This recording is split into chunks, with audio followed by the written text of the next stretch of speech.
Thank you. Thank you so much. Chairman Event of Washington. Silent. Ilobat na to. Hello mga ka-flowers! Kinopya ko lang to kay Kabayan na isa kong kapwa OFW rin na florista. So nagandahan ako dun sa ginawa niya. So kinopya ko naman yung pag-wrap. Pwede kang mangopya ng gawa ng iba pero ibahin mo yung design. So yan. So ito paglalagyan ko rin to ng cake sa gitna.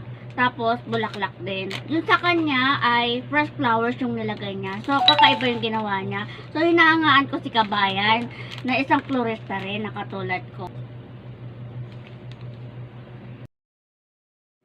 At ito na nga mga ka-flowers at mga kasuki.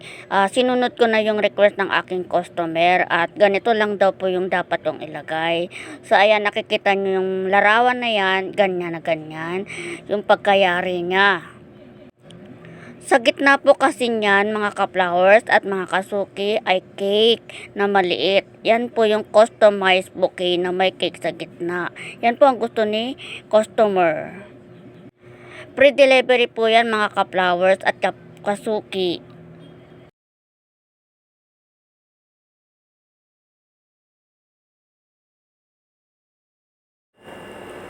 Wow, red ribbon. Happy birthday customers and Merry Christmas. Thank you for watching. PM nyo lang ako sa may gusto sa customized bouquet.